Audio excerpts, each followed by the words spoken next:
It took a little more than 10 seconds for Market Square Arena to come down back in 2001.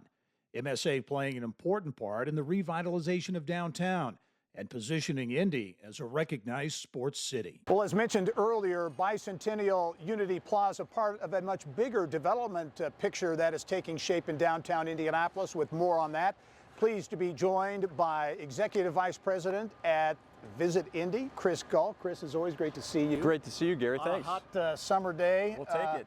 But speaking of hot, downtown Indy seems to be getting hot, maybe hotter, as we look at this development here, part of a much bigger picture, a lot of things beginning to come together. We're excited because from a tourism perspective, nearly $2 billion in tourism-related infrastructure, all new, coming online in the next 4 years. Certainly this is a linchpin to that development. This is such a user-friendly, meeting planner, event-focused space that we know is already catching the attention of those who are saying, wow, how can we utilize this space as part of a meeting in Indianapolis? I've heard people talk about this as being one of those maybe tipping point periods for downtown Indianapolis, like we've seen in the past, where a number of projects, a number of things are coming together at the same time. Yeah, when $2 billion in new tourism-related infrastructure is hitting simultaneously, you're an ascending city, and that's how we're positioning Indianapolis for events and major conventions. Is Indianapolis is an ascending city. New hotels, new infrastructure. There's a polish to our city that people want to be a part of, and that's helping us coming out of this pandemic to attract bigger and larger conventions and keep those safe and sound who had thought about leaving. I know a big piece of that is the expansion of the Indiana Convention Center, another expansion, and a new hotel just broken ground on recently that's already beginning to pay some dividends. Yeah, when you dig dirt and you can see that it's real, we do hard hat tours now of that facility over on Pan Am Plaza. This is the 6th time the Indiana Convention Center is expanding. Gen Con said, yes, we'll renew because we've seen the dirt being moved. Drum Corps International said, yes, we'll recommit to Indianapolis into the future.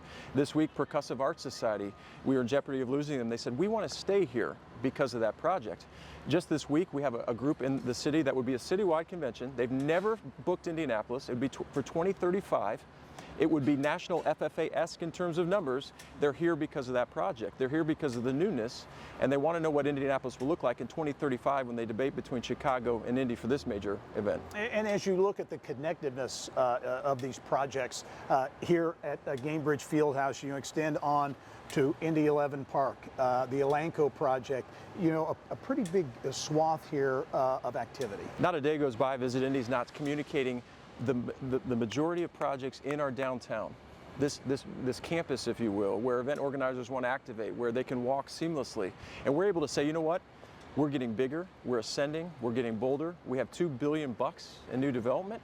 And so when they walk our city and we show them renderings of what will be by 2026 and beyond, they get excited because it is really a new city and specifically a new downtown convention core. And final question for you. You mentioned Chicago, but the continued expansion of the convention center has put Indianapolis on that bigger stage where you're competing against the biggest players. Oh, Dallas, Orlando, New York, Vegas. Every day we're going head to head with them.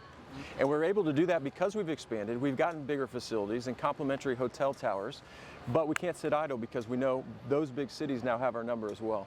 Chris Gull, Executive Vice President at Visit Indy. As always, thanks very much. Great to see you, Gary. All right.